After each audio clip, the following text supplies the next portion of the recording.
is a presentation of Main Street Media, your source for news, sports, and information on Main Street in Middle Tennessee.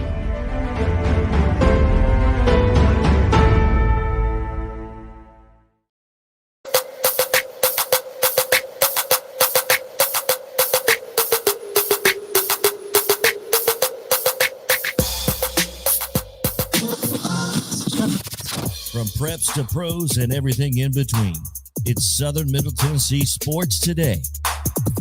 Live from the Lee Company studio. With the Hall of Famer Mo Patton, here's Chris Young. Welcome into a Friday edition of Southern Middle Tennessee Sports Today, presented by Mid-Tennessee Bone and Joint. Chris Young, Mo Patton, JP Plant behind the scenes on the buttons.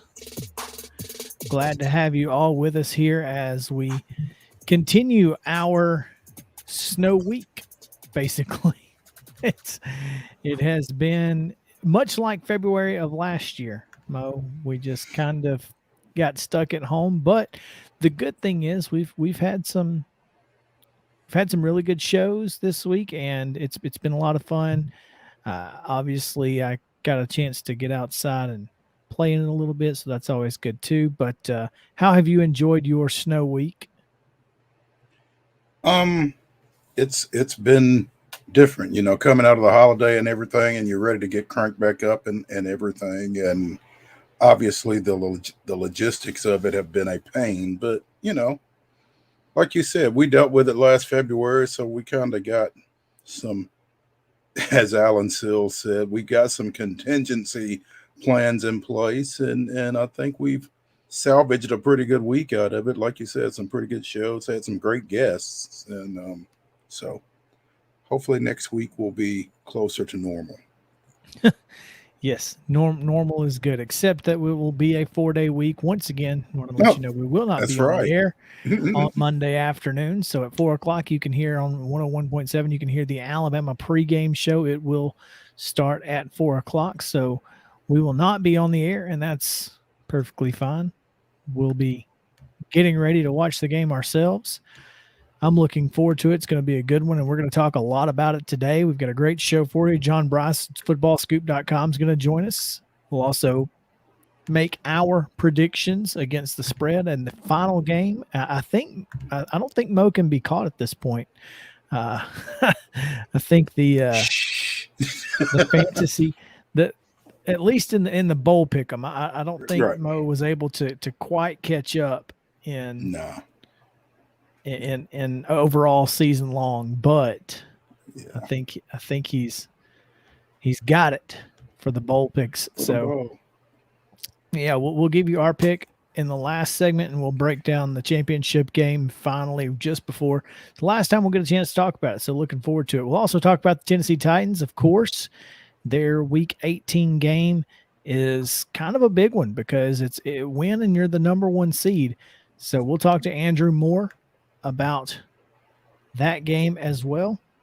And also joining us later in the show, we have Matt Brown from Extra Points. We've got some more realignment news. Now, of course, it's not, major Power 5 news, but it does affect several teams here in the mid-state. So we will definitely get into that. So I'm looking forward to it. It's going to be a lot of fun. We've got several top stories to get to. So, Mo, before we do any of that, why don't we give them yesterday's results, the weekend schedule, all on today's rundown. This is the Rundown. The Friday Rundown is brought to you by Chip Walters of Exit Realty, Bob Lamb and Associates. The voice of the Blue Raiders also wants to be your trusted advisor in real estate. Contact Chip at 615-542-1915 or through his website at choosechip.net. Chip Walters, proud to support local youth sports in Southern Middle Tennessee. Women's college basketball action on Thursday night. Number 7 Tennessee defeated visiting 25th ranked Texas A&M 73-45. It was Tennessee State with a 66-65 win over UT Martin. Also in Ohio Valley Conference play, it was Belmont defeating Southeast Missouri 85-65, and Vanderbilt with a 3-point 54-51 win over visiting Arkansas, giving Shay Ralph her first victory as coach of the Commodores in SEC play. In NCAA men's action, Tennessee State fell to UT Martin 94-78. It was Rice getting a 65-61 win over Middle Tennessee State. And Belmont trounced Southeast Missouri 102-62.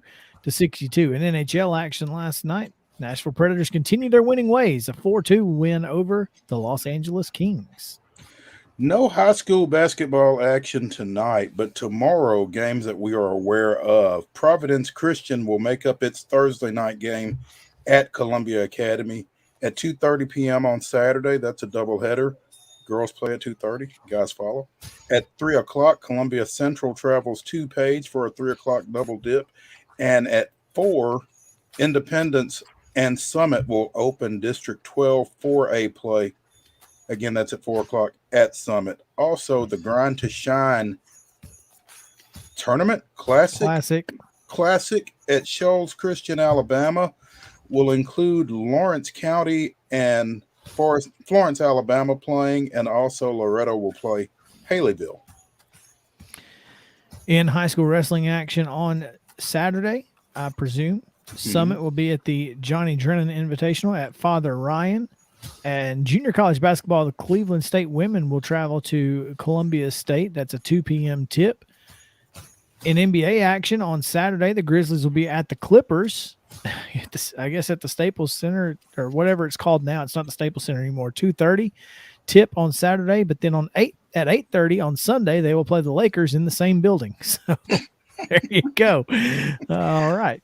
NHL action on Saturday. The Preds continue their West Coast swing, playing at Arizona. That's a 7 o'clock puck drop. NCAA women's basketball action this weekend. Today, actually, Rice and MTSU played earlier today. We don't have a result on that. Tomorrow, Southeast Missouri State plays at Tennessee State. That's a noon start on ESPN Plus. Also on ESPN Plus at 1, Belmont plays at UT Martin. On Sunday, Tennessee's women travel to Ole Miss for a noon start on the SEC network. And at 12:30, it's North Texas at Middle Tennessee State. In men's action on Saturday, South Carolina at Memorial. Vanderbilt hosting 11 a.m. tip on ESPNU. Number 15, Alabama travels to Missouri. That's a 2:30 tip on the SEC network, and you can hear it right here on WKOM. SEMO at Tennessee State. They stay here in the mid-state area for a weekend series with Tennessee State. 3 p.m. tip on Saturday on ESPN Plus if you want to watch it. Belmont hosting UT Martin at 3:30 on ESPN Plus. Number 18, Tennessee travels to number 21, LSU. That's a 5 p.m. tip on ESPN2, and you can hear it on WKRM 103.7, our sister station. And Middle Tennessee State is at North Texas. That's also a 5 p.m. tip on Saturday. And that's going to do it for your rundown.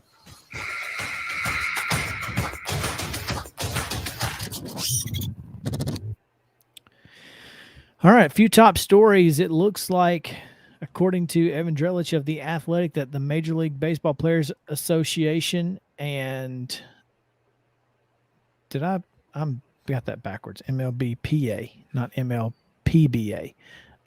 Sorry, JP. Major League Baseball Players Association and Major League Baseball will resume talks soon, according to Evan Drellich, like I said, of The Athletic. Don't know what that means. Obviously, we've seen these things drag out forever, and who knows when they'll figure something out, Mo. Hopefully soon. Hopefully soon. Hopefully soon. Yeah, I mean, the start of the season's closer than you think. I mean, pitchers and catchers would normally report in the next 4 weeks. Yeah. I guess February 1st. Do they? Ideally. So, yeah, we're less than a month away from when pitchers and catchers would normally report, and that's clearly not going to happen. We need to get something done, no doubt. Who knows what? Yeah, who knows, man? Who knows? Apparently, the College Football Playoff Committee and whoever picks their host sites was listening to our show because Vegas and Miami are now being eyed for future title games. Next year is supposed to be at SoFi in Los Angeles. The year after that should be in Houston at NRG. And then apparently Vegas and then Hard Rock in Miami. So warmer sites for the foreseeable future, Mo. Ring the bell.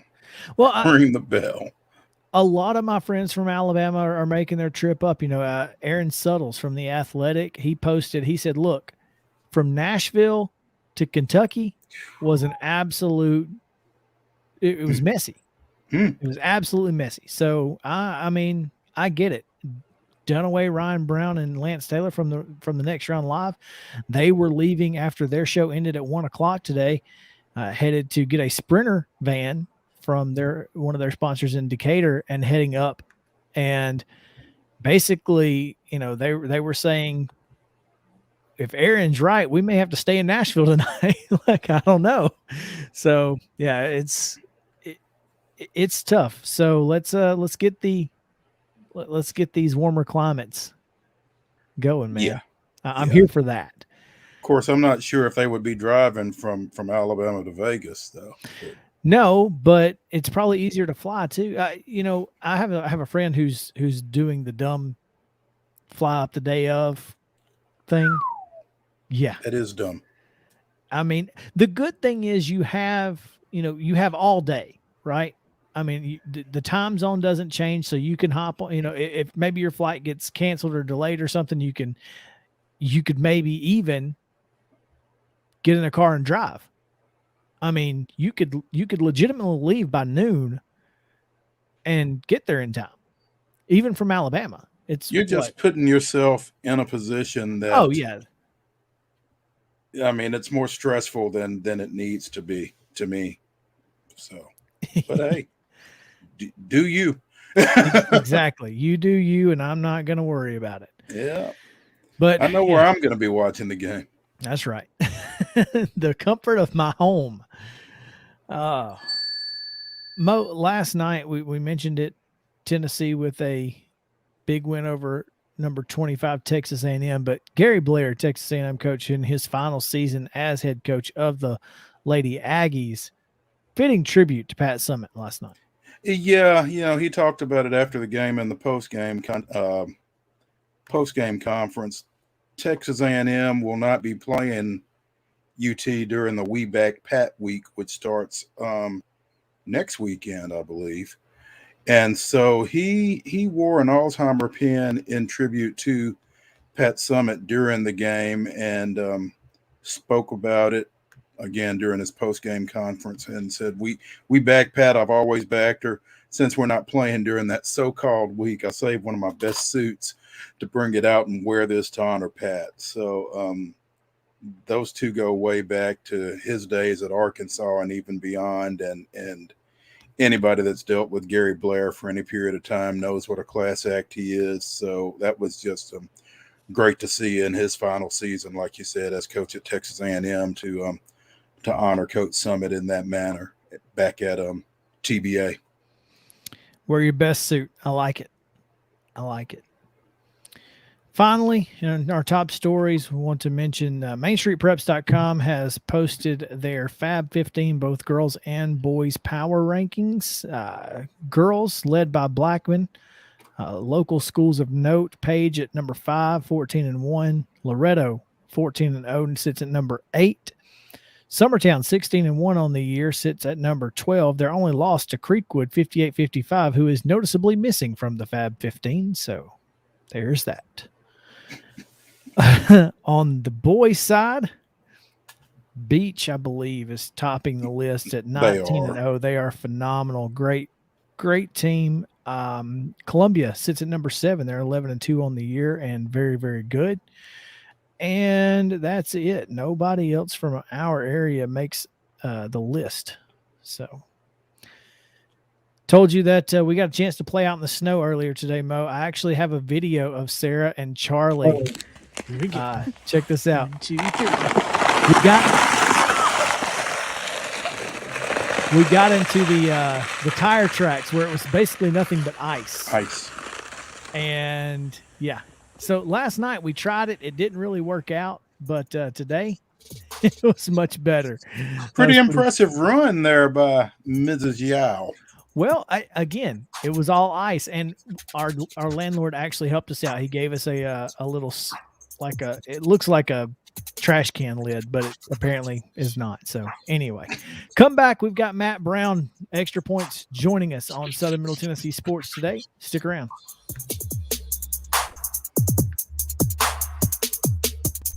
Mid-Tennessee Bone and Joint treats your orthopedic injuries and existing conditions. Our trained physicians will get you back in the game faster. Contact us at 931-381-2663 or www.mtbj.net. Fast Stop Markets is a full-service, family-owned convenience store chain located in 14 locations throughout Middle and West Tennessee.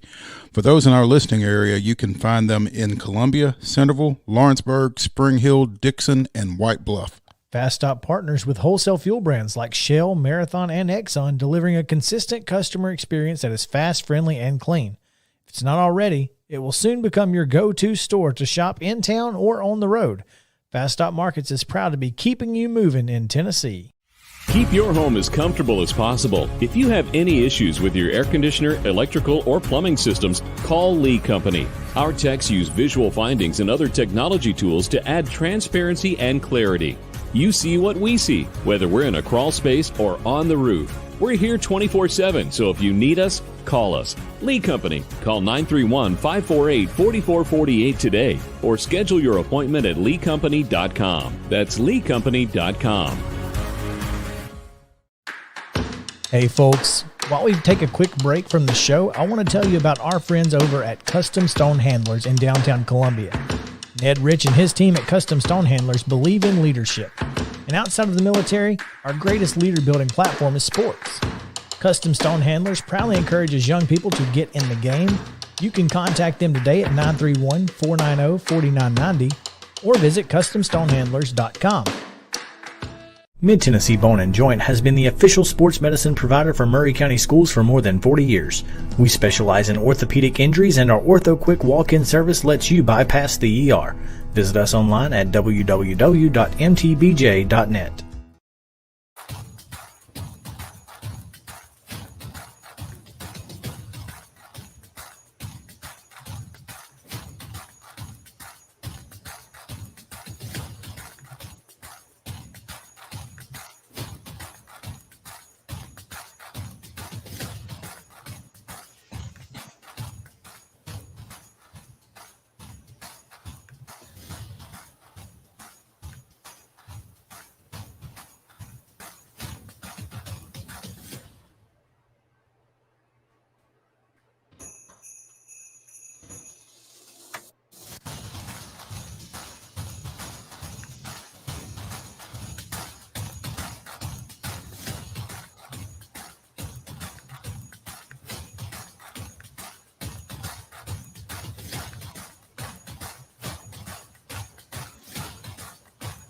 Covering the teams you care about. It's Southern Middle Tennessee Sports Today.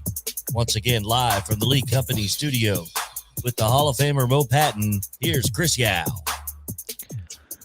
What's going on, folks? It is Friday, and we have a ton of great content coming your way on Southern Middle Tennessee Sports Today, presented by Mid-Tennessee Bone and Joint. So make sure to stick around throughout the remainder of the show. I know you're going to want to hear this next guest as Matt Brown joins us, and I'm looking forward to it. But, of course, we've got Titans, NFL, college football, national championship talk. John Brice of footballscoop.com joins us to talk about that national championship game. It's going to be a lot of fun. But, Mo, 5 hours ago,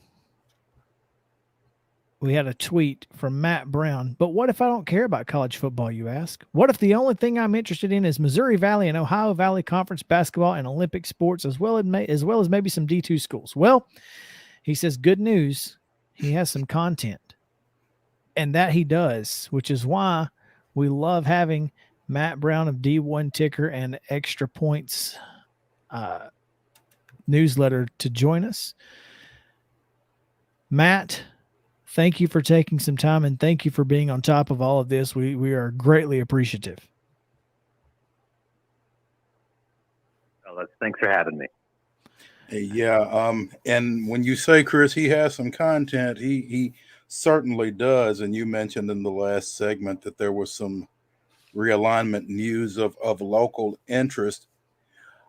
North of the border this morning, it became official as Murray State is now set to join the Missouri Valley Conference, which we kind of anticipated when Belmont announced it a few weeks ago, that they were headed in that direction. And obviously another blow to the Ohio Valley Conference with that move there, as they lose two of their most successful men's basketball programs in particular over the past 5 to 10 years probably. Matt, again, this was just something that most everybody kind of saw coming. Is that fair to say? To be honest, I'm not sure if this was as inevitable as it might have appeared. Really? When I was talking to people involved in these conversations over the last several weeks, a thing that was reiterated to me several times was many of the private school presidents in the Missouri Valley Conference placed a real premium on expanding into new large urban areas. Murray State is not that. Murray State is not that, and that was exactly it. And that's why you look at the other schools that were presenting: Texas Arlington, Kansas City, Nebraska Omaha had reached out and tried to be involved here. All programs that are not as good at basketball, men's or women's basketball, as Murray State, but it's because these other smaller private schools need to recruit more students. Like that is the issue here for these places that are dependent on tuition, and enrollment is decreasing. And so I unquestionably, this is the best basketball institution that the Missouri Valley could have added. And it's one that has a history with some of these schools. But there was definitely some time when I was tracking this that I was told by folks I trust, hey, I don't think Murray's a lock. I'm happy for their fans and I'm happy for their program now, because I think this is the best thing for them on the court. Well, and it's a great thing for Murray State. And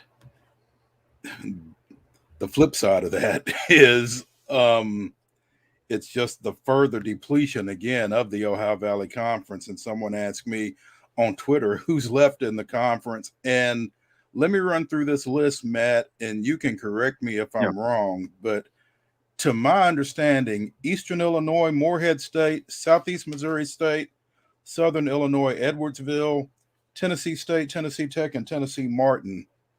Those are the 7 current or continuing Ohio Valley Conference members. Is that right? Are all of those still committed, or any of those headed elsewhere? As best as I know right now, nobody has their suitcases packed and is ready to head out the door. If there's a huge need for this league to expand, and I think it's fair to say that they've swung and missed on their first group of people that they wanted to bring in. So now they're a little bit farther down the list. I'm not ready to write the obituaries for the Ohio Valley Conference yet, but if for some reason they're not able to kind of close the deal on the next round of schools, then maybe it's your Tennessee State, or if you're some of these other places that have another option, maybe you start to consider that.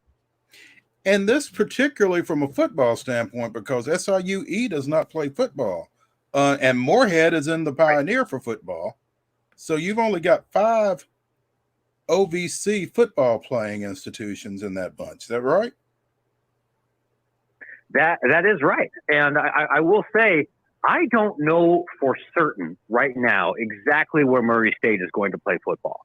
The Missouri Valley Football Conference is a completely separate entity from the rest of the Missouri Valley. And, I know they've begun that application process and people in Murray feel good about it. I don't think that's a completely done deal yet, or if it is, I haven't been told that yet. So I guess there's a possibility they play somewhere else. But you're right, and there's only 5, and you need 6 for an automatic bid to the FCS playoffs. So the top priority, if the Ohio Valley is going to remain an FCS football league, is they need to bring in as many FCS playing institutions as they possibly can to provide some stability on that front. Well, Matt, 3 hours ago, your retweet from the Ohio Valley Conference certainly leaves the door open for Murray State to stay as an OVC football member, does it not? Or at least it appears, based on Beth DeBotch's statement here, that while a conference member, the OVC is committed to providing racer student athletes with exemplary championships experiences. Additionally, moving forward, we look to continue our mutually beneficial relationship through affiliate memberships in some sports. Oh, good Lord. that was my reading too. I don't think that's just about rifle, it would be it would be unusual for that to happen, but the last 2 years has been unusual. a lot of strange things have happened, so that could be one possibility. I can tell you guys that I know the OVC has been trying for a while to flip Western Illinois from the Summit and from the Missouri Valley Football League to join the OVC. I know now they're talking to Arkansas Pine Bluff about potentially leaving the SWAC and joining now. And now that Little Rock is coming into this conference, I know they're talking to several Division II institutions. I'm not sure who's going to be the first one into the boat, but I know there's a lot of people on that list that they're talking to. In the past 2 minutes, there have been a lot of interesting, intriguing points raised. But Matt and Chris, you too, how embarrassing is that for the Ohio Valley Conference? Yeah, you're leaving, but you can stay and play football if you want to. At this point, I feel like the only way that you can guarantee that your league continues to function is to be humble. One of the things that I've learned in this business, even at the FCS and the low major level, when you're talking about realignment and changes, is that sometimes changes don't happen, or a catalyst for a change isn't always just about money or tickets, but it's about people getting their feelings hurt, or about people being petty, or about wanting to turn the screws to somebody else. And when you don't have leverage anymore, you don't have the luxury of being petty. So if Murray wants to stay, or if things don't work out in the Missouri Valley football, and that lets you keep your FCS automatic bid, I think you have to swallow your pride and you have to take it, which is not the preferable situation, but that's where you are right now. Yeah, it's kind of like what the Jacksonville State ASUN and the AQ qualifier with the WAC did in football this year. You kind of just have to swallow your pride at this point. And to be honest with you, I think again, she said it's mutually beneficial if they do stick around. So especially if Murray isn't available to play in the MVC football, they certainly don't want to be an independent, not in the FCS level. So who knows, man? No. It is an absolute just madhouse right now. And I'm not sure when it's stopping, because once another domino falls, then what? If Pine Bluff does say, yeah, let's go to the OVC where Tennessee State is, and now you've got 2 HBCUs in the OVC, and you just took one away from the SWAC. I don't know where that puts, the SWAC. Do they even care? Maybe they do. Maybe they don't. It's nothing but a jumbled mess. Yeah. Yes, it is a jumbled mess, and I feel like I've had a couple of conversations with my colleagues and certainly my wife about, hey, listen, things are going to calm down as soon as realignment stops, right? Or I can focus on some of these other stories as soon as it stops, and it's not. And I think it's probably going to slow down at the FBS level for a while, but I could tell you I know of at least 4 other FCS conferences off the top of my head that are considering membership changes. And I would expect this cycle to really continue into the summer until after the NCAA convention later this month. And after there's some more clarity on what the new Division I constitution will look like, which I think we'll know more about come March or April. But yeah, there's going to be more changes here. There's going to be more changes in the Southland Conference. There's going to be potentially changes in the Colonial Athletic Conference. Like there's going to be other FCS moves. Well, and you mentioned that with the potential addition of Illinois Chicago to the MVC after they lose Loyola. So, yeah. Mo, you had something? Yeah, we're speaking with Matt Brown from D1 Ticker and the Extra Points newsletter. And Matt, going back just a second, I mean, Pine Bluff to the OVC, how serious do you feel like that is? Because like Chris said, that gives you 2 HBCUs in the Ohio Valley Conference. It does, take one out of the SWAC, but the SWAC added Florida A&M here in the past 15 months or so. And Pine Bluff isn't necessarily in the footprint of the SWAC at this point. So that might be a mutually agreed upon departure there. But do you feel like that's got legs? I think it has legs insofar as I know that the OVC is trying to make it happen. And that the interest on that side is real and genuine, and that Little Rock would like to make this happen, and that Tennessee State would love to have another HBCU. I don't feel like I know enough to handicap how likely it is. What I can tell you is a couple other, conferences tried to take runs at HBCUs out of the SWAC the last cycle, and they were all denied pretty aggressively, in part because this might be the best time to be an HBCU in the SWAC in 20 years. Because I think this generation of college students and college athletes has had a renewed appreciation and interest in attending an HBCU and an HBCU culture and in those kind of institutions. And because the political environment has changed, that also has led those schools to have access to corporate sponsorships and broadcasting opportunities that they simply haven't had in a while. So there's a good argument that if you're Texas Southern, or if you're, potentially even Pine Bluff, you'll make more money in the SWAC, which is not something I think anybody would have said in 1997. But I also can understand, like, hey, it may be easier for us to have postseason championship access in the Ohio Valley. We have a travel partner. We have a homecoming opponent now. And maybe the SWAC is going to be increasing budgets or moving in a direction that we can't necessarily keep up with. So it would surprise me a little bit. It's not. Clearly, it's not that it doesn't happen, right? We saw Hampton and NC Central make this change, but HBCUs generally don't join PWI conferences. So I don't think it's the most likely thing, but it is possible. Man, yeah, I'm sure Little Rock would certainly love to have that travel partner, and Pine Bluff's closest team in the SWAC is either, I guess, UT Southern or Texas Southern or I have no idea. You're right, Mo. They're really not in that footprint, so it's a potential possibility, and I'd be interested to see it happen. But Matt Brown of Extra Points and a D1 Ticker. Matt, we always appreciate your time and your expertise. Thank you so much for taking some time with us today.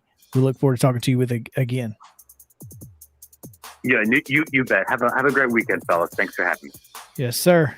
All right. When we come back, let's talk NFL Week 18 playoffs. Plenty to talk about. Stick around. Southern Middle Tennessee Sports Today returns.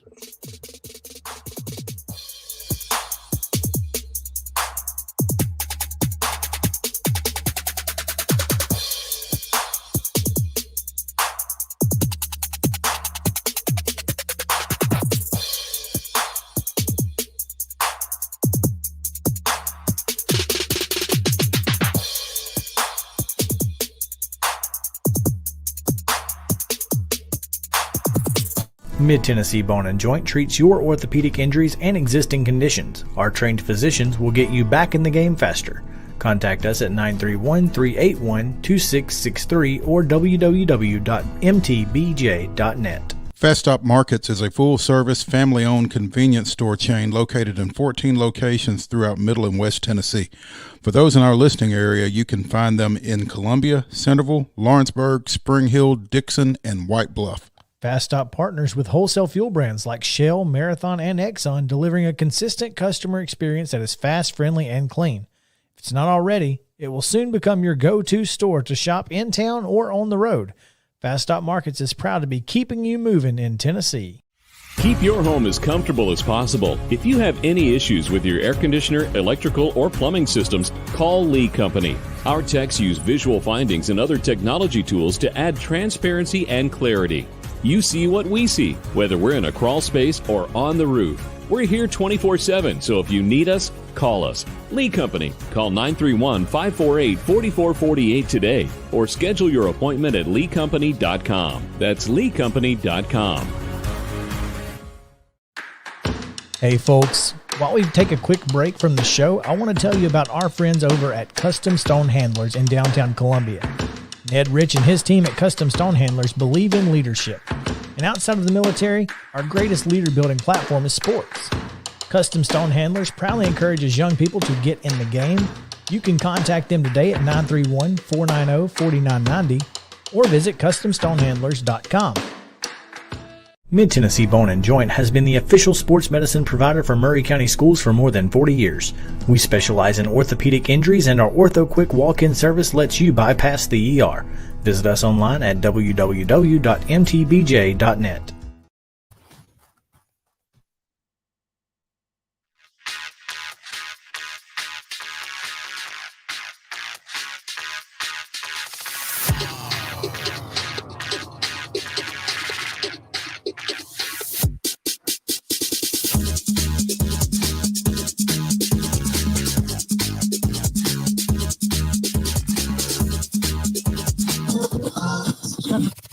From preps to pros and everything in between, it's Southern Middle Tennessee Sports Today.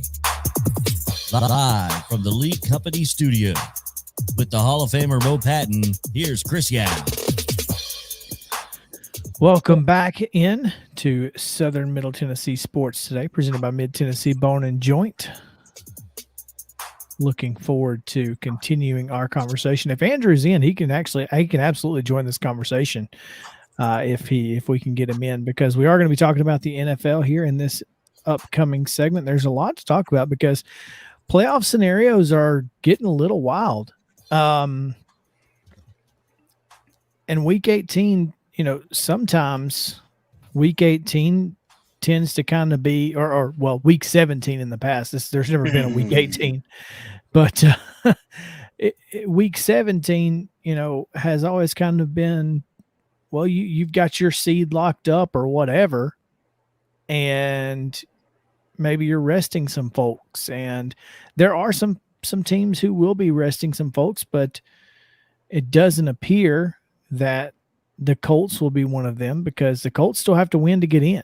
And if the Colts don't win, and that leaves the door open for some other teams to potentially play themselves in, although I believe Las Vegas and the Chargers could both get in with a tie. And so, I mean, I don't know. It's week 18 is shaping up to be a wild one, considering, and I don't know if this is going to be an every year thing, because week 18 changes the world. The 17th game changes everything, or if this is just an anomaly. But boy, it's interesting, isn't it? I don't know why the odd number of games or the 17 games would necessarily be the impetus for it. I just think it's kind of the way this season is played out. I mean, when you look at some of these records that are still in contention and that kind of thing, Baltimore at 8-8 has still got a shot. Pittsburgh at 8-7-1 has still got a shot. Well, I mean, I guess you're saying there's a chance. I mean, numerically speaking. Yeah, I mean, they're going to have to do it with Tyler Huntley at quarterback if the Ravens want a chance, and then they'll have to have three other teams lose. But yeah, technically there's still an opportunity. I'm not speaking to the likelihood. I'm just saying they got a shot. despite being 8-8. But they have to win, obviously. Again, Indy at 9-7, they got to have some things happen, I think. Or is it just win for Indy? Winning their end. Winning their end. Yep. Okay. So yeah, I mean, on the AFC side, there's still a lot that's up in the air. Seems to be a lot more decided on the NFC side for whatever reason. But again, I don't know that it's the schedule so much it is just how things have gone. Andrew, if you were the Colts and you're asking a lot of Andrew to put himself in the mindset of the Colts. If you were the Colts, I mean, are you playing everybody you can? You go out there and just win at all costs? You have to. I mean, it's one of those, like you said, it's a win and you're in situation, especially when my favorite stat of the week, or not favorite stat, but my favorite little trivia question here is, what was the last time the Colts won in Jacksonville?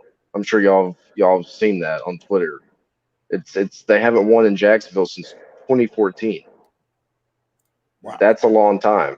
And I think in that time, Jacksonville's only won about 30 or so odd games, which means about 20% of Jacksonville's wins in that time span has come against the Colts. So you absolutely have to play everybody if you're the Colts, because you want to get in, and you especially don't want to get kicked out of the playoffs by a division rival and arguably one of the worst teams in the NFL this year. Understandable. If the Colts do win and the Chargers win, the Colts are the 6th seed and they'll go to Cincinnati. If the Raiders win, they got to go to Kansas City. That's not ideal. I mean, it's not ideal for Las Vegas. But I mean, they've shown at times they know how to play the Chiefs, and they've shown at times that they know how to beat the Chiefs. Cincinnati is really one of those teams that kind of scares me going into this playoff season. Offense is fantastic. Jamar Chase and Joe Burrow and Tyler Boyd and all what they've been able to do in Cincinnati on that offense has been fantastic. And let's not leave out Joe Mixon either. He can run with the best of them. It's their defense though. Their defense is not very good. So even with that being said, Cincinnati is still one of those teams that probably scares me more than anybody, because the Titans have shown that they can play and beat the Chiefs. They've shown that they can play and beat the Bills. They've shown that they can play and beat the Colts. We've only gone up against Joe Burrow one time, and it was a big old fat L for us. So yeah, I stand by that statement that the Bengals are the team that scares me more than anybody in the AFC. I think that makes sense, especially the way the Bengals have played coming down the stretch here. And like you said, Burrow and Chase and the points that they've been able to put up. And those guys are young guys. They don't know that it's supposed to be harder than they're making it look at times. And really explosive offensively. And they can almost score enough to overcome the defense that they're putting on the field. So that's a big deal. Absolutely. Was it Joe Burrow's thrown for pretty much 1,000 yards in 2 games? He has potentially, after the game on Sunday, he might have 3 1,000-yard receivers. I mean, this offense is exciting, but like I said, it's a little scary sitting here as a Titans fan, where you might end up having to play them eventually. You know, there's a scenario out there that New England could actually be the 7th seed in this thing with a 10-7 record, and that would be something. And again, that goes to that 17th game. You know, a lot of the times they would be 9-7, right, or something like that. And and being the 7th seed at 9-7 doesn't really sound near as bad as 10-7, double-digit wins, yeah. and you're the last team in. So it's certainly interesting, man. I'm looking at this entire playoff scenario as if I'm the Titans, I want, I don't know that I think you're right, Andrew, that I don't want to see Cincinnati as the 2 seed, or I'm sorry, as the 4 seed, because that's not the team that I want to play if chalk sticks around. Holds up, yeah. I mean, I'd much rather see Buffalo, a team that we at least understand and have seen before, or Kansas City. Well, I personally want to get my hands back on New England again and have a little bit more of an even matchup this go around. I mean, one of those losses that was, I can't really say embarrassing, because us as Titans fans know how down and out we were in terms of injuries and players and bodies that game. So I don't know if I should pray to go against Bill Belichick like that in the playoffs, but there's just something in me just wants to see the Titans go and take on New England and get their hands on them one more time and just kind of prove to everybody that game was more or less a fluke a couple weeks ago. Well, I mean, it's and possible. knowing that you're going to get them on your turf this time around. Absolutely. Well, New England and Buffalo are most likely to see each other. They are probably going to be the 4 or 5 seed if everybody that's supposed to win wins. If Kansas City wins and Buffalo wins and the Patriots win and the Bengals win, then the 4 or 5 game will be Buffalo, New England. Are you sure you don't want to see Indianapolis just to shut everybody up? I know it's the Colts and I know it's the 3rd time, but boy, it would just be nice to just go ahead and it would be great to beat them 3 times like we did against Jacksonville all the way back in 1999. Beat them 3 times in 1 year, but that's really, really tough to beat the same team 3 times in 1 year, who's also one of your biggest rivals, and who they probably want to get their hands back on us one more time. So the competitive side in me as a fan, and I'm sure the competitive side is Titans players, they're actually out there on the field, would probably love to play the Colts again. But man, I don't know if I want to take the risk of just the heartbreak of having gone through what we went through this year to get to where this team is, to play the Colts and then have the Colts knock us out of the playoffs. And Chris, it kind of goes back to what Matt Brown was just saying in our last segment. Sometimes you can't afford to be petty. There's that. I mean, the most likely scenario is if the Colts win in the wild card round, we're going to play them because they're going to be either the 6 or 7 seed. So the bottom line is that if the Colts win in the wild card round, that's who's coming to Nashville. So might as well be prepared because be prepared. Yep. It's a very real possibility. I mean, this week on the NFC side, obviously Green Bay's locked up the 1 seed. I think the Rams and Tampa Bay are playing, and maybe even Dallas is in the hunt for the 2 seed. I can't imagine the Panthers are going to beat the Bucks, but I guess weirder things have happened. It looks like all of the spots, 6 of the 7 spots are locked up, and it's down to New Orleans and San Francisco for the 7th spot. Now, where everybody lands from there, I think it's still in a little bit of flux. See, okay, so yeah, so Philadelphia has locked a playoff spot no matter what. But if the Saints were to win and the Rams were to beat the Niners, then the Saints would in fact be the 7th seed and would go to Los Angeles in round 1. So yeah, I mean the NFC's kind of got things locked in other than that final 7th seed and maybe the 2, 3, 4. Mm-hmm. Who hosts? Yeah, the same 3 teams are going to host. Yeah, because Los Angeles, Tampa Bay, and Dallas are going to win their divisions. It's a matter of who's going to be 2, 3, and 4, depending on who wins this week and who doesn't. Well, now Arizona apparently can still win the West with a win and a Rams loss. And the Rams play San Francisco. Oh, they can, in fact. The way Arizona's been playing the last – yeah, I saw that. But the way Arizona's been kind of not playing over the last 3 to 4 weeks.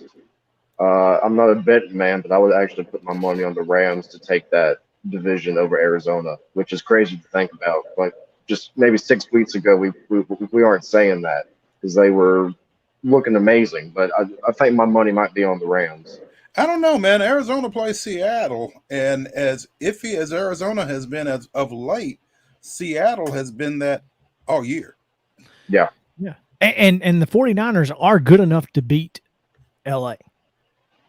They're good enough. Are they good enough to beat LA with a young Trey Lance at quarterback?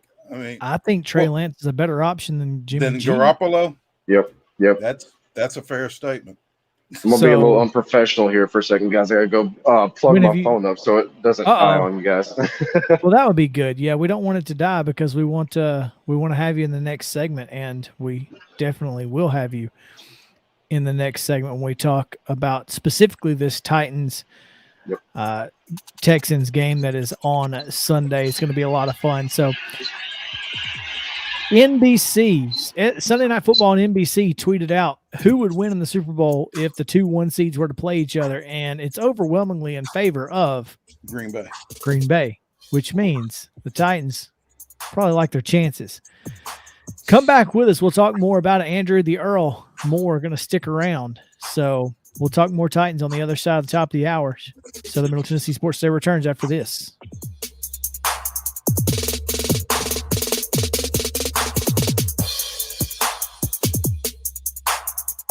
Mid-Tennessee Bone and Joint treats your orthopedic injuries and existing conditions. Our trained physicians will get you back in the game faster. Contact us at 931-381-2663 or www.mtbj.net. Fast Stop Markets is a full-service, family-owned convenience store chain located in 14 locations throughout Middle and West Tennessee. For those in our listening area, you can find them in Columbia, Centerville, Lawrenceburg, Spring Hill, Dixon, and White Bluff. Fast Stop partners with wholesale fuel brands like Shell, Marathon, and Exxon, delivering a consistent customer experience that is fast, friendly, and clean. If it's not already, it will soon become your go-to store to shop in town or on the road. Fast Stop Markets is proud to be keeping you moving in Tennessee. Keep your home as comfortable as possible. If you have any issues with your air conditioner, electrical, or plumbing systems, call Lee Company. Our techs use visual findings and other technology tools to add transparency and clarity. You see what we see, whether we're in a crawl space or on the roof. We're here 24/7, so if you need us, call us. Lee Company. Call 931-548-4448 today or schedule your appointment at leecompany.com. That's leecompany.com.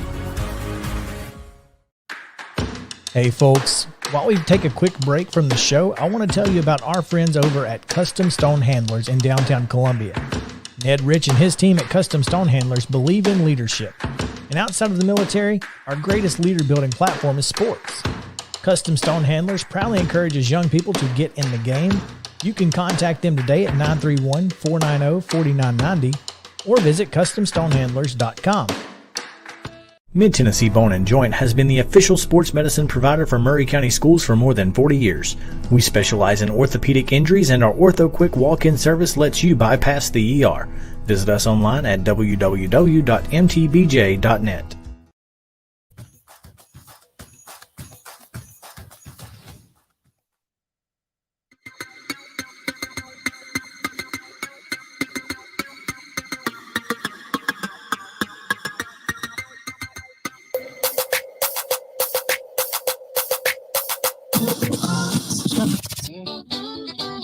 This is Southern Middle Tennessee Sports Today.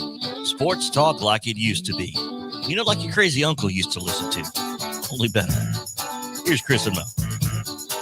Welcome back in. Southern Middle Tennessee Sports Today, presented by Mid-Tennessee Bone and Joint. We are coming to you live from the Lee Company studio, and glad to have you with us here on this Friday edition as we get ready for Titans Sunday and National Championship Monday. Whatever you feel about National Championship Monday, you know, it's your business. I know how I feel about national championships on Mondays or Wednesdays at 2:00. Either one. I don't like either of them, but that's not my decision. They don't ask me. So perhaps I should. Perhaps they should. I have better ideas than they do, but it's neither here nor there. It is time to talk about the Tennessee Titans and their upcoming game against the Houston Texans. That's going to be noon on Sunday. Chiefs play tomorrow at 3:30. A loss doesn't clinch the number 1 seed, but it certainly makes life easier, I guess. Does it not? No, because Cincinnati has to lose or tie, and New England has to lose or tie, and Buffalo has to win, or Buffalo can win in that scenario. So, okay. But Cincinnati's not playing with Joe, but they won't have Joe Burrow. So the Browns, who knows, could potentially win that game. And I don't think the Browns are going to have Mayfield, which may be another Garoppolo Lance thing. I was about to say they may be in better shape. I don't know. But neither here nor there. The Tennessee Titans also may or may not have Derrick Henry. That decision has yet to be made at this point. Mike Vrabel basically said that he thinks he looked good. They're continuing to track his speed and his volume of work. But 2 days on turf, he looked pretty good. They said he'll see where he is tomorrow before they make a decision. I guess he's going to go to Houston, and they'll make a decision when he gets there. I think you have to take him, just because I know why you don't. I think you have to make Houston at least game plan with for the possibility. Yeah, no question there. If you have the ability to force them to prepare for Derrick Henry, that's a good thing, because especially when we've seen it all year long, the difference in defense when Derrick Henry's on the field versus when he's not. Right. Here's the thing. For the Titans, I'm not sure it matters, because the way Dante Foreman has been running the football lately, it may be a situation where you get to pick your poison. Do you want to try to cover A.J. Brown and Julio Jones with, a couple safeties up top, or do you want Dante Foreman to just run through you? It's your choice. Andrew is still on the air with us, and we're glad to have him as always. Andrew, the Earl Moore, talking Titans. And, guys, I'm just going to ask this question here, and I'll let you guys take it. But if you're the Titans and you don't have to play Derrick Henry, and that, just pretend like you got the same team you had last week and add Julio Jones, right? It doesn't matter who you've got on the field, because the fact that this team lost to the Texans, 4 weeks ago, that's the motivation, right? It's a different game if you had beaten them handily 4 weeks ago than it would be after they lost to them. So this team, it doesn't matter who. Am I right? I mean, that motivation is enough. Yeah, absolutely. I don't think you need Derrick Henry to win this game, although going back 40-something days ago, he didn't have Derrick Henry, and Houston comes into your house, albeit the weather was bad. He didn't have many options out there, the turnovers, and they came in and they beat you. But I don't think you need Derrick Henry to play to win this game. I think all of us would love to see Derrick Henry back on the field. And my opinion on the Derrick Henry situation, whether he should play or whether he should not play, has actually kind of changed in the last week. This time last week, I said, no way, absolutely not, save him. But as I kind of came back and just thought about it a little bit more, it really comes down to, is he healthy or is he not healthy? If he's healthy, there's no more healing that needs to get done. Why not put him out there and play him for 10 to 15 snaps, or at most a quarter? I just don't want to see Derrick Henry's very first game not being hit for 10 straight weeks. Unless we win, it's more like 12 straight weeks, and that be his first game back is the playoffs. So if he's healthy, I say let him go, let him run. If he's not healthy and he needs more time, then sure, let Deontay Foreman and Dontrell Hilliard keep doing what they've been doing for this team over the last couple months. But I guess we'll see. We don't really know. I think we have until 3 o'clock on Saturday. I say we, the Titans have 3 o'clock until 3 o'clock Saturday to activate him back onto the active roster for the game Sunday. So we'll see. Give it about 24 more hours and we'll know. Yeah, I agree with Andrew. 100%. I think that the best scenario, again, as we spoke earlier in the week, Chris, would be to get Derrick Henry in there for some snaps just to, get hit like we've talked about. But I don't know that he has to play for Tennessee to win this ball game. And think about it. Deontay Foreman is a former Houston Texan. You talk about motivation. So is Dontrell Hilliard. He's a former Texan as well. And of course, Zach Cunningham on the defensive side of the ball.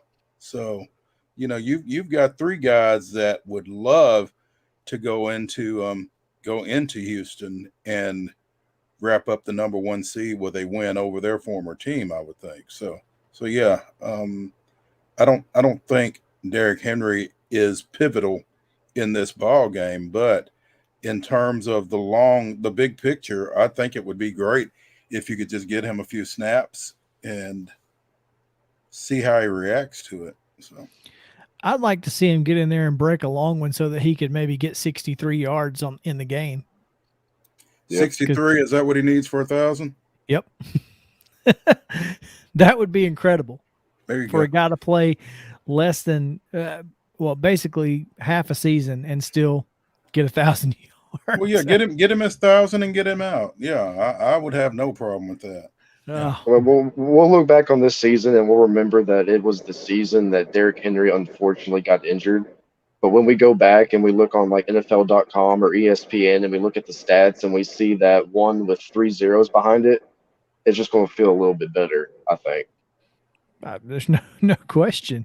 Yeah. And the fact that you have both Julio and AJ healthy, I think COVID was probably one of the best things that could have happened to Julio, actually, getting him that extra week of rest and not necessarily needing him in last week's game. Now you've got a guy who just basically, if nothing else, you still have to account for number 2, period.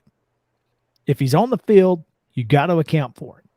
Yep. Now, whether he gets 10 catches or 2 catches, that doesn't always matter. The stats don't always matter. His presence is a huge factor for defenses against this team. No question. I mean, the second you don't pay attention to Julio Jones is when he's going to tear you up. I'm not sure that there's ever been a more important decoy role player. Probably not. Although you are paying a lot of money to that decoy player, but you are paying a lot of money to that decoy. But I think if this team does what it's capable of doing, you won't mind spending that money so much. And with a Julio Jones on the opposite side of the field from an A.J. Brown, again, you have to pay attention to him, and it really becomes a pick your poison kind of deal. I think that's where, again, like you said, Andrew, it's a lot of money to pay for a decoy player, but it's worth it if you win it all, right? Yep. I mean, it doesn't matter how much money you've paid for him. And I think that's kind of that's one of the big things that we all sit here and talk about is the chance for a number 1 seed is still on the table. I mean, a win and you get it. You all you have to do is beat the 4-win Texans and you are the number 1 seed. You get a bye in the playoffs. Over the last, 15 years, 80% of the teams with the bye in the first round make the playoffs or make the Super Bowl. It's such a big deal to have that bye. And the fact is that this team hasn't been healthy all year, and they are 100% healthy. If not this week, next week, even if it's a bye. That is scary if you are an AFC playoff team. Absolutely. And that's crazy to even think about. I mean, last week was the first time all year that the 5 starting offensive linemen played an entire full game together. That's crazy. I mean, Mike Vrabel's about to play his 89th different player against Houston. 89. Which I mean, they set the record over a month ago, and then just since that time they've added on to it. So just getting the 1 seed is great, but getting the 1 seed this year after everything this team's been through, all the adversity, the injuries, just the rotating players in and out, not knowing who's going to be starting, not having enough players to even practice throughout the week, and then you still get the number 1 seed, which means you only need to win 2 games with a healthy roster to make the Super Bowl. It's pretty exciting. It's actually it's giving me chills right now just talking about it. Well, and Sunday when you're taking on this Texans team, I mean, obviously it doesn't look like Chris Conley's going to be playing. He's out. He's questionable with a knee injury. Jordan Akins, Chris Moore, both of those guys have COVID apparently. This is a Texans team that is, I mean, I'm not sure what they bring to the table. And of course I wasn't sure what they brought to the table a few weeks ago either. Right. Mm-hmm. But so what is the key Sunday, Andrew? You put your foot on their throat and you stomp on it and you don't stop. I mean, you get up on this team 14, 21 points early, and that really just, to me, it has to be it. The defense just keeps doing what they're doing. They've been pretty much great all year long. But if you can get up on this team early, a young team that's been down and out, players wanting to leave the organization, not really having that much talent in the building. If you can get a young team down like that early, I think that's just the easiest way to win this game. Mo, your key to the game?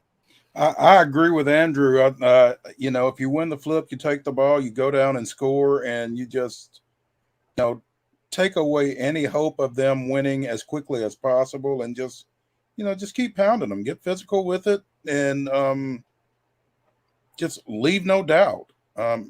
Because the longer you let a team like that hang around, the better your chances are of losing to them. And we saw that the last time they played. No question. Well, thanks, guys. That's going to get us to Sunday. Houston Texans, Tennessee Titans, noon. It's going to be a lot of fun. When we come back, John Brice, footballscoop.com, talks national championship football. So stick around on Southern Middle Tennessee Sports Today. We'll be right back after this.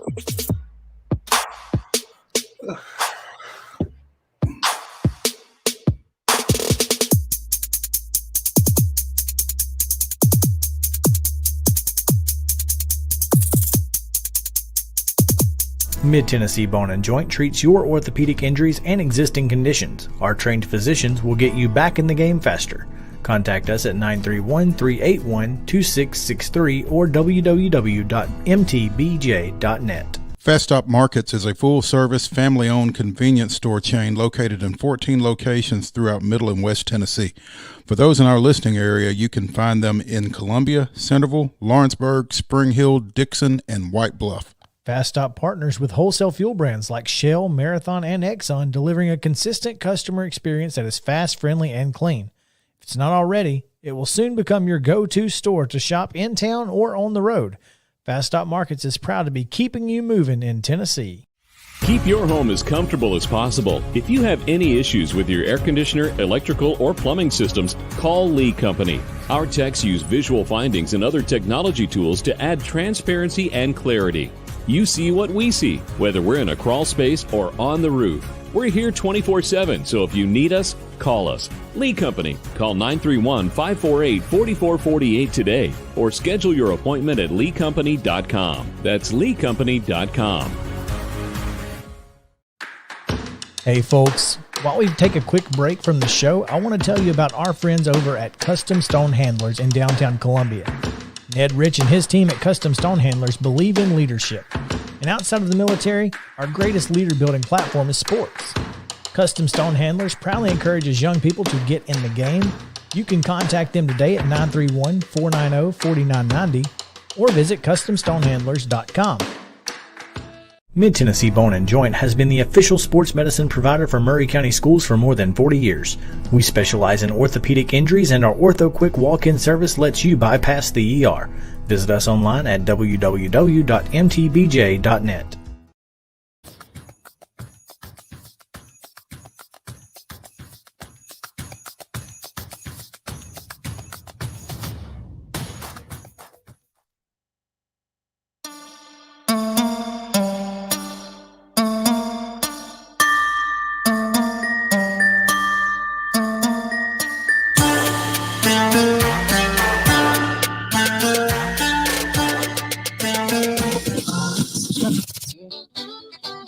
This is Southern Middle Tennessee Sports Today.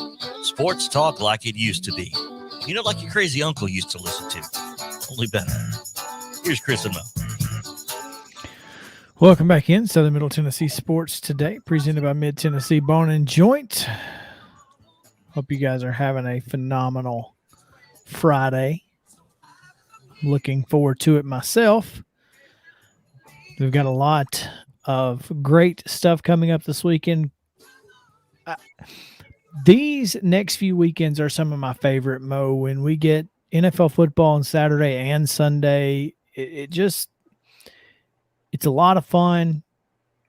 Plenty to just kind of sit back and relax and enjoy a weekend of football. And it gets started tomorrow at 3:30 with Kansas City.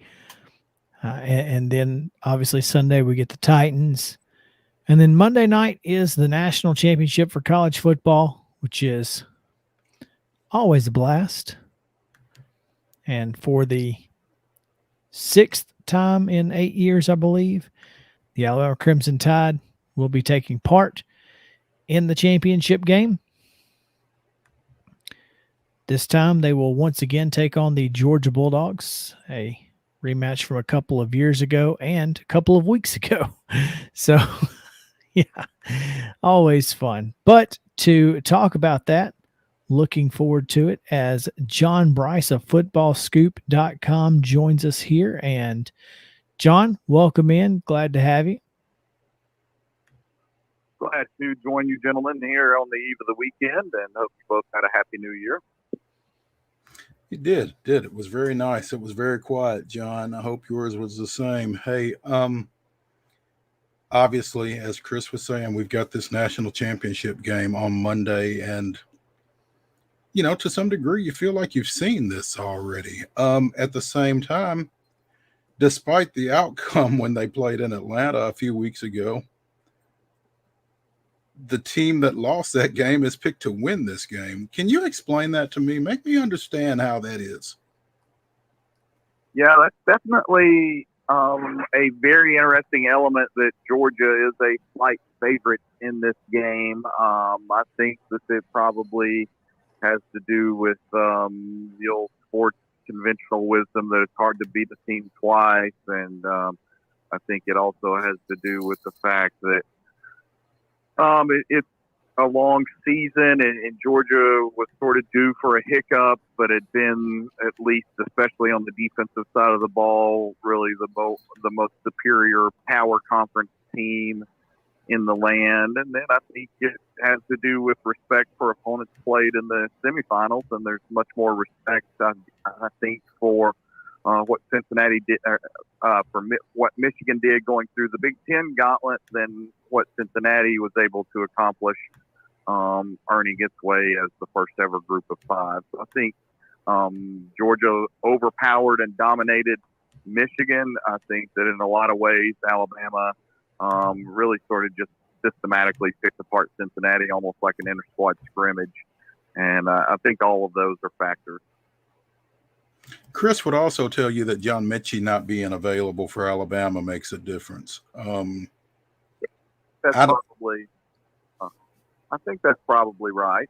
I think the absence of Mechie is significant. That said, what are your thoughts? I like Alabama in the game, and here's why. I boil it down when it gets to this stage a lot to obviously the coaching staff, but then to individual players. And in my opinion, you have the single most impactful individual player on the Alabama roster and Heisman Trophy winner Bryce Young. And I said it going into the SEC championship game in some different platforms that we hadn't seen what would happen to Georgia if Stetson Bennett had to go win a game for the Bulldogs. And certainly that was the day where, yes, Georgia jumped to a 10-0 lead, but Alabama very quickly answered and soon had Georgia back on its heels. And we didn't see Stetson Bennett answer. And so I like the Alabama individual component. I like the coaching and the mental edge. There's a lot to be said for the expectation of being there and the expectation to win. And I think both of those favor Alabama. So I think it will be a lower scoring matchup than the last time in all likelihood. And I think it ends up being probably a 4 to 6 point game. But I still, my pick is Alabama on Monday night. John, the strength of this Georgia defense is obviously its run defense. They are just incredibly good at stopping the run.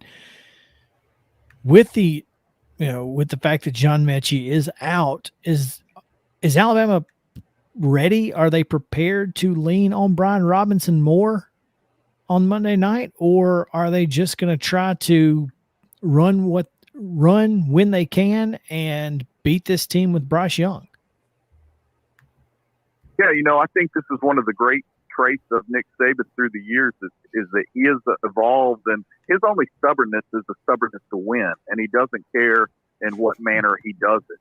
If he has a suffocating defense and can win a game 20-17, he will do so. If he needs to open the gates and let the offense roar its engine and win a game 45-42, we've seen him do that as well in some of the shootouts with Ole Miss or Auburn through the years. So I think Alabama is prepared and built again to take what is given it. And right now, the strength of this Alabama offense, even without Mechie, in my opinion, is still the throw game. Jameson Williams is super good. Bryce Williams is mobile and makes some incredible throws on the run that I think favor him.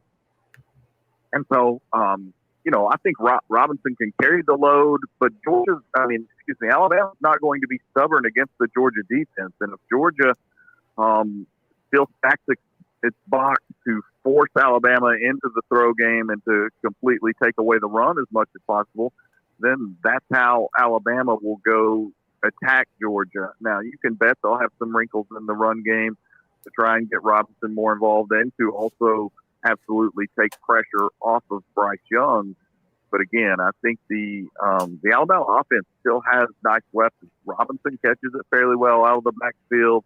I really like Jaleel Billingsley at the tight end spot and think he could absolutely be an X factor in this game, especially with all the talk focusing on Brock Bowers, the Georgia tight end, who is really good. But with Mechie out, I think that could open the door for Billingsley to have a greater role for Alabama. It's interesting you say that because, in the SEC championship game, Georgia never once got to Bryce Young, and that's got to be the key. Even if they can stop the run, it doesn't matter if Bryce Young can sit back there and torch you for 421 again. Well, and another key element to that is, okay, if they get to Bryce Young, what are they sacrificing to get to Bryce Young? And Georgia's defensive unit this year has been good overall, but it's been fabulous great against the run, but it has not been fabulous great against the pass. And so if they're committing with some corner blitzes or some different packages to try and get pressure on Young, what are they leaving open then? Does that mean Brian Robinson might have more action in a draw game when Alabama can see that blitz coming and they do a slip draw to Brian Robinson? Does that mean if they're trying to bring some guys off the edge that Alabama can incorporate some even more RPO elements? And or if they're trying to bring more up the middle, what does that do again for Billingsley to become a greater component of the pass game? So if Georgia cannot get pressure standard on Bryce Young and play man and hold up in coverage like that, then I still think it's going to be ultimately a long night for the Bulldogs.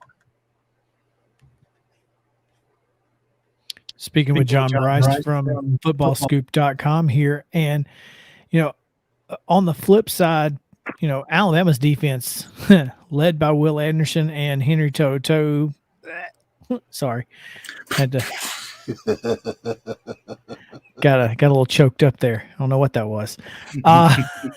This is an Alabama defense that, Stetson Bennett is going to have his work cut out for him. And what do you expect out of the young quarterback?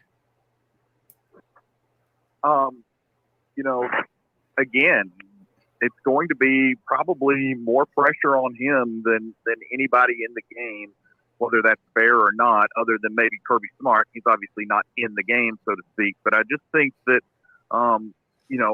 Alabama had a great game plan the first time around. We still haven't seen Stetson Bennett win a game where Georgia isn't dictating every element of it, and especially dictating things on the line of scrimmage. I had a college coach tell me this week that he had thought that the matchup was bad for Michigan going into that playoff game, because I thought that Michigan had a chance if it got out early against Georgia. I thought it had a chance to take it into the fourth quarter with a chance to win. And he said, no, John, I really believe what Michigan did really well were also what Georgia did even better in terms of Georgia's ability to stop the run, and their athleticism and speed on defense would negate what Michigan was able to do offensively. And then Michigan, from a defensive standpoint, its strengths were certainly Aiden Hutchinson and getting the pressure on the quarterback, but he felt like Georgia was constructed with a line to get around that and with an offense that could exploit that, which is what we saw happen. So, again, I think there's tremendous pressure on Stetson Bennett in this game, and I don't think that Georgia can get the type of lead that it had against Michigan to where there's not pressure on Stetson Bennett in this game. John, these two matched up in the national championship game a few years back, obviously. That was the game where I guess it was Jalen Hurts' last game for Alabama, basically. Would you see a scenario where Kirby Smart could, if Stetson Bennett is not performing, pull a Nick Saban and go to, say, JT Daniels or something like that in midstream?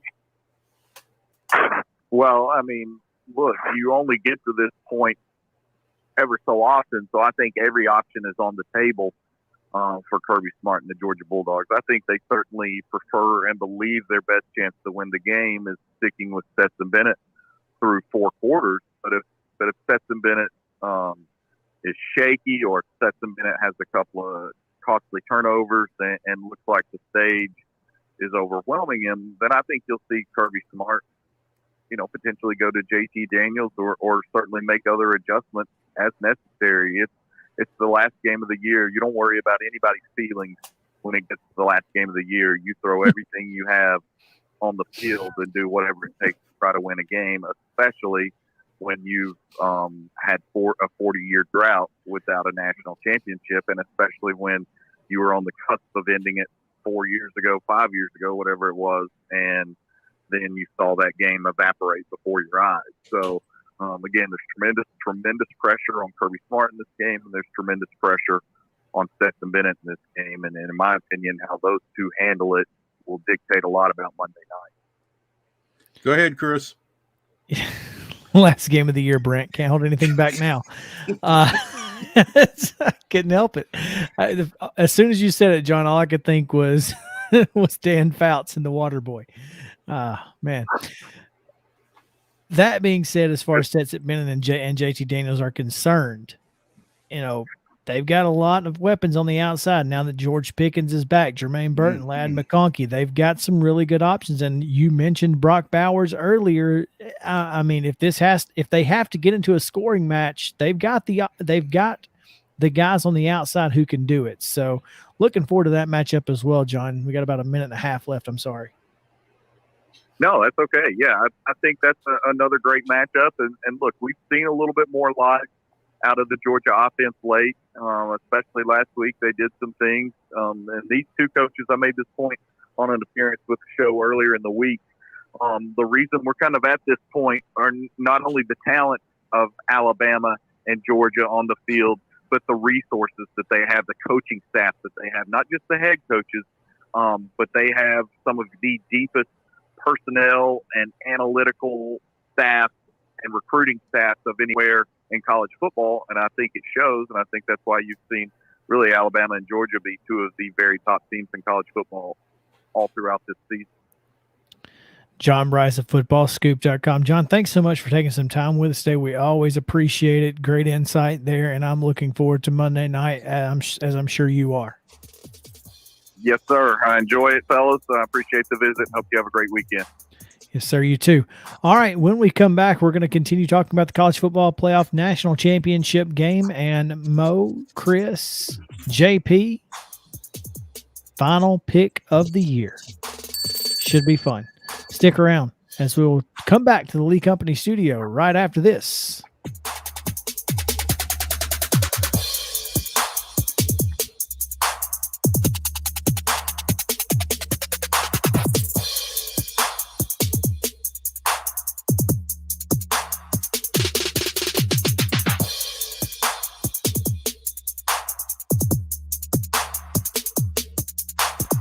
Mid-Tennessee Bone & Joint treats your orthopedic injuries and existing conditions. Our trained physicians will get you back in the game faster. Contact us at 931-381-2663 or www.mtbj.net. Fast Stop Markets is a full-service, family-owned convenience store chain located in 14 locations throughout Middle and West Tennessee. For those in our listening area, you can find them in Columbia, Centerville, Lawrenceburg, Spring Hill, Dixon, and White Bluff. Fast Stop partners with wholesale fuel brands like Shell, Marathon, and Exxon, delivering a consistent customer experience that is fast, friendly, and clean. If it's not already, it will soon become your go-to store to shop in town or on the road. Fast Stop Markets is proud to be keeping you moving in Tennessee. Keep your home as comfortable as possible. If you have any issues with your air conditioner, electrical, or plumbing systems, call Lee Company. Our techs use visual findings and other technology tools to add transparency and clarity. You see what we see, whether we're in a crawl space or on the roof. We're here 24/7, so if you need us, call us. Lee Company. Call 931-548-4448 today or schedule your appointment at leecompany.com. That's leecompany.com. Hey folks, while we take a quick break from the show, I want to tell you about our friends over at Custom Stone Handlers in downtown Columbia. Ned Rich and his team at Custom Stone Handlers believe in leadership. And outside of the military, our greatest leader building platform is sports. Custom Stone Handlers proudly encourages young people to get in the game. You can contact them today at 931-490-4990 or visit CustomStonehandlers.com. Mid-Tennessee Bone & Joint has been the official sports medicine provider for Murray County Schools for more than 40 years. We specialize in orthopedic injuries, and our Ortho Quick walk-in service lets you bypass the ER. Visit us online at www.mtbj.net.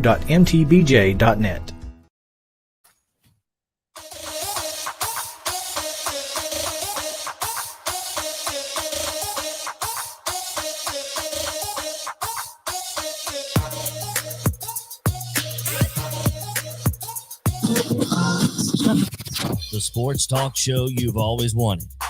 It's Southern Middle Tennessee Sports Today. From preps to pros. Live from the Lee Company studio. With the Hall of Famer Mo Patton, here's Chris Yao. Welcome into the final segment of this week's show. Hope you guys have had a phenomenal week with us. We know that we have. It's been nice. I mean, obviously not being in studio is one thing, but if you can't be in studio, I guess being at home isn't so bad. I'll tell you the coolest, the best thing about working from home this week has been lunch has been solid. I've had some today. We fried up some potatoes, and actually Sarah fried up some potatoes, and then let's get that right, huh? Put some taco meat on top of those potatoes, made some little homemade nachos, and yeah, it was phenomenal as always. Creative. Oh, it's an elite meal.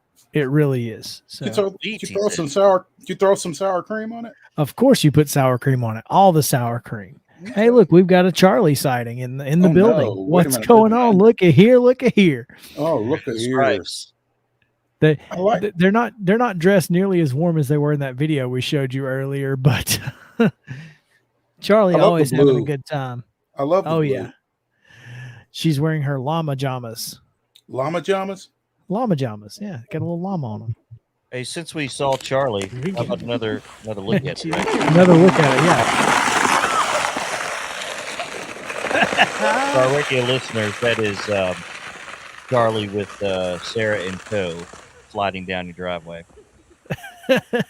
So about halfway down that driveway, it stops from being asphalt to gravel. Yeah. Oh. Yeah, you just don't see it when it's covered in snow and ice. Gets a little bumpy there all of a sudden, huh? So the second time, which I'm not videoing, I'm pushing Sarah and I'm running beside her. I'm on her left, and I'm pushing her and I'm running, and I let her go, and my left foot slides off of the asphalt into the grass that's next to it, but there's a drop off. So like I fell. And so she turns around, and it's hilarious. What her reaction was like, what just happened? Why are you on the ground? And then she was pushing me the next time, and I get to the end, and I'm trying to go even farther. So I'm trying to get, I end up on the snow like she does. So I'm trying to get back to the ice to keep going. And I flip over backwards. Oh, it was fun though. As long as you had a good time. Yeah, we had a good time. My back hurts a little. I'm old, so I'm feeling it now. Mo, did he just say he's old? He did. Yeah. Okay. Yeah. I mean, compared to the last time that I was trying to sled. You are old, huh? In sledding world, I'm very old. As a matter of fact, I saw a couple of buddies of mine had this really long, I don't know what they were using. It wasn't a sled. They just had this piece, it looked like a piece of metal. And so they were sitting at the top of the hill, and one of them was sitting on top of the metal, and the other two were getting ready to push him. Feel the rhythm, feel the rhyme, get on up. It's bobsled time. And about halfway, I don't know, it was maybe about 10 or 12 feet. They all just fall over, just like in the movie. It's like, this is great. You couldn't have planned that better. That's awesome. Cool Running's one of the best movies of all time. I'm just here to tell you. JP, hey. What was your final record in the regular season? Do you remember? In the regular season? Yeah. I was above 500. I think you were like 61 or something, and I don't remember what it was. Recall. I'm trying to. It's okay. Well, Mo, where do you sit right now in the bowl pick'em? In the bowl pick'em, I think I am 21-15. And we have determined that you missed a game somewhere. Okay. I think. Okay. Because you've got 36 games and I've got 37. Oh, okay. So right, then I'm probably 21-16 then. Probably. Maybe I just, selectively amnesia'd one of those. I'll take that. Well, you're gonna win our pick'em because JP sits in third place at 18 and 19, and I am in second with 19 and 18 on the Capital One Bowl Mania pick'em. I don't know who this is. It's best of the best 14-23. They are 19-18 as well. I don't know who they have chosen in the national championship game. It doesn't tell me, but I'm 19-18 as well. So that's exciting. Let's talk about it. Let's get into this game here because we've talked about it all week long. We just talked about it with John Brice. If you missed that, great insight. I mean, guys, this game right here is basically going to come down to, which strength is better. And if you're telling me that Alabama's not going to be able to run the ball, but they're still going to be able to throw it, I feel like they win the game. And I don't know what would make me think that they can't at this point. I mean, all things being considered, and we talked about this the first time, this team still has a mental block. It's tough having watched that last game to say anything other than they have a mental block because you felt like they were the better team in that ball game. But I hate to piggyback on what John Brice was just saying in the last segment, but I mean, what he said makes all sorts of sense. I think the possibility of Stetson Bennett going out and winning a ball game for Georgia and the possibility of Bryce Young doing so for Alabama, they're not on the same level. I'm just not sure Stetson Bennett can make enough plays if he has to make plays for Georgia to win.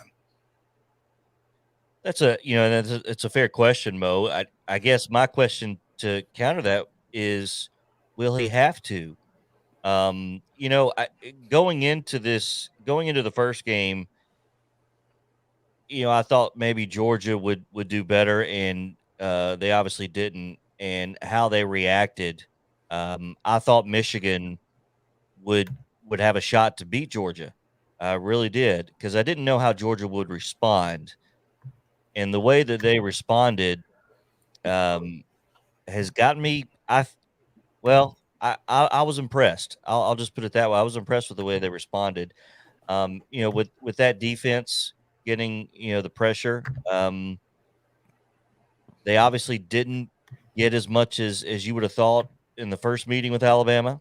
And to go against Nick Saban twice, much less once, doesn't make any sense based on his history. But I don't know. Will Stetson Bennett have to win the game? Will that defense be able to do that? Can they get a pick six? Can they get a forced fumble deep in the red zone? You've talked about it. Mitchie obviously not there this time. How much will that affect what Alabama can do? I do think it will definitely be closer. I don't think there's any question it'll be closer than it was in the first meeting.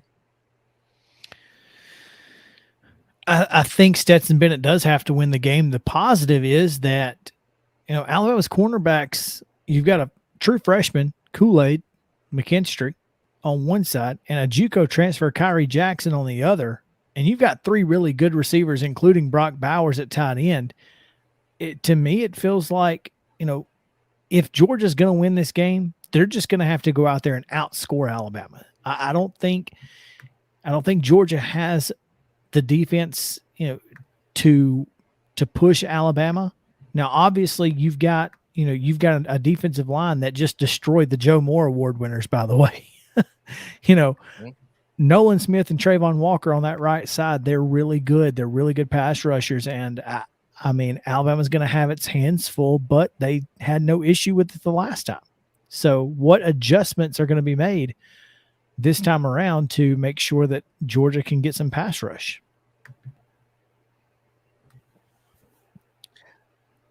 Yeah, it's a fair point. And I try to go with my gut on things like this. And I know we're going to get to the picks here actually in just a moment. But one thing that stuck with me following the Georgia win over Cincinnati, or rather over Michigan, was, and it may be a small thing, but Kirby Smart was extremely adamant about not having Kool-Aid dumped on him because he wanted them to realize that win was not the prize. That wasn't the goal. Winning that meant nothing other than it just gave them an opportunity to where they are now. So I think if they were ever positioned to finally get over that hump, I think this may be it. And, if you just want to look at, the sports gods, the last time these two played a national championship game, Georgia's due, right? I mean, they're due against Alabama. They've lost 7 in a row. And they've had so many chances to win where they should have won. They're due. And I think this is the best team they've ever had in all of those meetings of recent memory. Well, that being said, JP. Yep.